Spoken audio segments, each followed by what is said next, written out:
2003માં જે પહેલો અભ્યાસ કરેલો, જેમાં સૌરાષ્ટ્ર અને આદિવાસી વિસ્તારના 8 જિલ્લાઓ હતા, એમાં અમને દેખાઈ આવ્યું હતું કે ફક્ત 10% લોકો અન્ન સુરક્ષિત છે.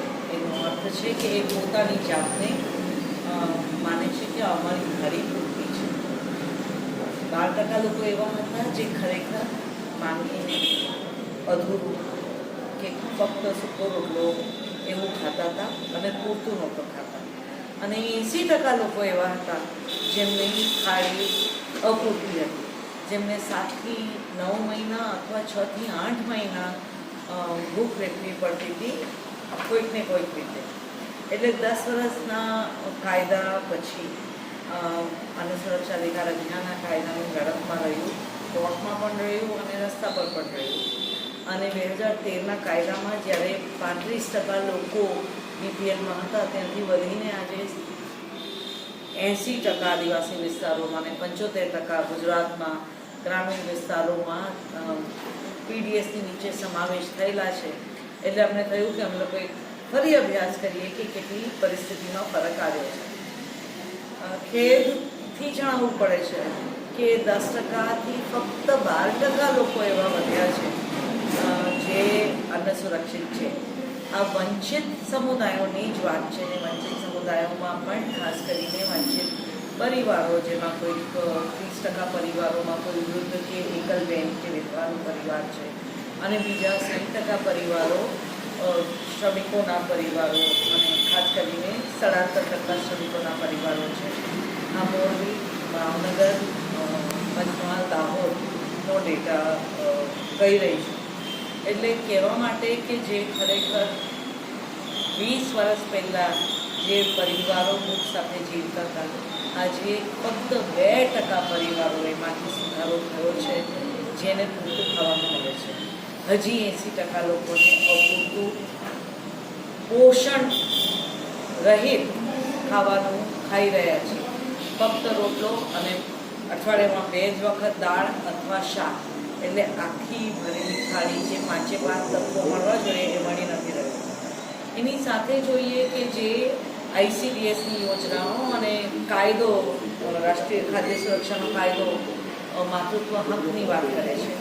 આ સૌથી ચિંતાની બાબત છે. સરકારે પોતે નમોશ્રી યોજના હમણાં અનાઉન્સ કરી છે. 2 યોજનાઓ, કસ્તુરબા સહાય યોજના અને પ્રધાનમંત્રી માતૃ વંદના યોજનાને મળાવીને, કેમ કે જાણે છે કે આ કુપોષણનું ખરેખર મૂળ છે તે આપણે ત્યાં યુવતીઓને માતૃત્વ પ્રસૂતા બહેનોમાં કુપોષણ છે તે માટે છે. પણ એનું ઇમ્પ્લિમેન્ટેશન ખૂબ જ પુઅર છે. અમને ખાલી 18% લોકો મહિલાઓ એવા મળ્યા જે ખરેખર જેમને માતૃત્વ હકના બધા પૈસા મળેલા છે. બીજા 60%ને એક જ હપ્તો અથવા કોઈ હપ્તો નહીં એવું રિપોર્ટિંગ થાય છે. એટલે આજના યુગમાં જ્યાં પોષણ ટ્રેકરમાં ગુજરાતમાં આપણે દરેક પ્રસૂતાને ટ્રેક કરીએ છીએ, તો કેમ આટલું મુશ્કેલ થાય છે એમને એમનો હક સમયસર વેળાસર પહોંચાડવા માટે? એ પ્રશ્ન આપણા મનમાં રહે છે, કેમ કે આ ખૂબ ગંભીર બાબત બની જાય છે. આઈસીડીએસમાં બાળકો, આઈસીડીએસની ક્યાંય વિસ્તાર થયો નથી. એટલે વી ડોન્ટ હેવ ન્યૂ આંગણવાડી. આપણે ત્યાં પોપ્યુલેશન વધ્યું છે 2011 પછી. સેન્સસ નથી, પણ પ્રોજેક્ટેડ સેન્સસના પોપ્યુલેશન તો છે જ, અને એમાં પણ વધ્યું નથી. એટલે આઈસીડીએસનો કવરેજ બહુ પુઅર રહ્યો છે. જો ખરેખર ગામના બધા જ બાળક આંગણવાડીમાં જાય તો ઊભા રહેવાની જગ્યા આંગણવાડીમાં રહે નહીં, એવું બધા અમારા સાથી મિત્રો કહે છે ને દેખાય છે.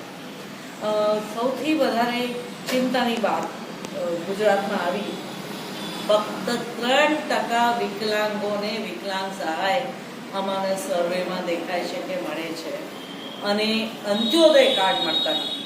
એટલે એક બાજુ વિધવા, વિકલાંગ, સિલિકોસિસ સાથે જે ગંભીર બીમારી, sickle cell anaemia, TB, silicosis જેવી ઘાતક બીમારીઓમાં જેમને અંત્યોદય કાર્ડ આપવાનો સુપ્રીમ કોર્ટનો આદેશ અને ડાયરેક્શન છે અંત્યોદય કાર્ડના, એમાં વિવિધ જાતના લોકો વિવિધ તાલુકાઓમાં જુદા જુદા એક્સક્યુઝ કરે છે. સુરેન્દ્રનગરના થાનગઢમાં સિલિકોસિસના વિક્ટિમ્સને અંત્યોદય કાર્ડ અપાયો અને ધ્રાંગધ્રાના મામલતદાર કહે છે કે આ બીમારી ગંભીર નથી એટલે હું ઇસ્યુ નહીં કરું. એટલે આવું આર્બિટરીનેસ ત્યારે જ સોલ્વ થઈ શકે જો એમાં સેન્ટ્રલી ક્લિયર કટ ડિરેક્શન્સ ઇન્ક્લુઝનના આવે. વિધવા યોજના ગુજરાતમાં યુનિવર્સલ છે. આ લિસ્ટ સરકાર પાસે છે એટલે સરકાર જવાબદારી લે કે જેને હું વિધવા સહાય આપું છું એ બધાને અંત્યોદય કાર્ડ ઇસ્યુ કરી દઈએ. એટલે આ જે સરળ બાબતોને લોકોને ધક્કા ખવડાવીને હેરાન થાય છે લોકો. અને હમણાં જે કેવાયસીનું ચાલ્યું છે, અમારા સર્વેમાં 65 જાન્યુઆરીનો સર્વે છે ત્યાર સુધી 65% લોકોએ કીધું કે અમારું પતી ગયું છે. બીજા બધાનું કોઈકને કોઈક સભ્યો બાકી હતા.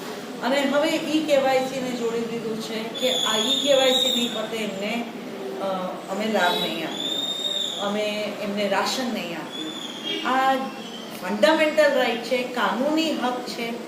આ સરકારના નવા નિયમને આધારે આ હક છીનવી લેવાય નહીં. આ ડિનાયલ ઓફ રાઇટ્સ કહેવાય. અને અમે અન્ન સુરક્ષા અધિકાર અભિયાન ચેલેન્જ કરીએ છીએ કે એની denial on process of right to food એ denial to right to life કહેવાય છે.